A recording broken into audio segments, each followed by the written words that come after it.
চাঁপাইনবাবগঞ্জে বাংলাদেশ জামায়াতে ইসলামীর মনোনীত প্রার্থী ও ১১ দলীয় নির্বাচনী ঐক্য সমর্থিত ৩টি আসনের সংসদ সদস্য প্রার্থীদের সমর্থনে বিশাল নির্বাচনী জনসভা অনুষ্ঠিত হয়েছে।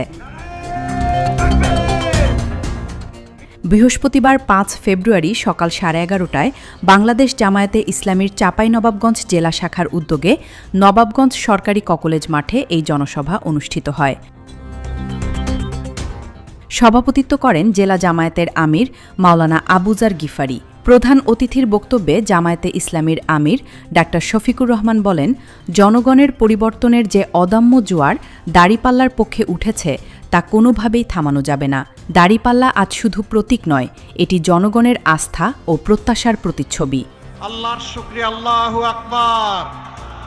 তিস্তা পাড় থেকে শুরু করে সমুদ্রের পাড়, জাফলং থেকে সুন্দরবন, টেকনাফ থেকে তেতুলিয়া, সকল জায়গায় আজকে মুক্তির পক্ষে, ন্যায়ের পক্ষে, ইনসাফের পক্ষে, মানবিক বাংলাদেশের পক্ষে তিনি ঘোষণা দেন, উত্তরবঙ্গকে কৃষি শিল্পের রাজধানী হিসেবে গড়ে তোলা হবে।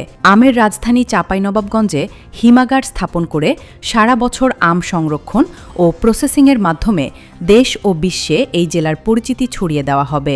ভোটের আহ্বান জানিয়ে তিনি বলেন, ১২ তারিখ দুটি ভোট দিতে হবে। একটি ভোট পুরনো ব্যবস্থাপনাকে লাল কার্ড দেখাতে, আরেকটি ভোট নতুন বাংলাদেশ গড়ার পক্ষে হ্যাঁ ভোট।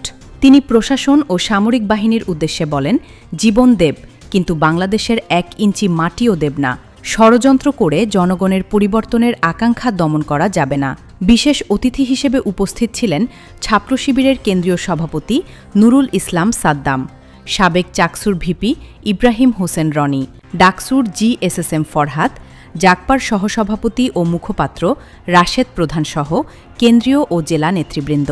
বক্তব্য রাখেন ৩ আসনের জামায়াত মনোনীত প্রার্থীরা নুরুল ইসলাম বুলবুল, ডাক্তার মাওলানা কেরামত আলী ও ডাক্তার মিজানুর রহমান। তারা দুর্নীতি ও বৈষম্যমুক্ত বাংলাদেশ এবং নারীদের নিরাপত্তা নিশ্চিতের অঙ্গীকার করেন। নেতাকর্মী ও সাধারণ মানুষের উপস্থিতিতে মাঠ জনসমুদ্রে পরিণত হয়।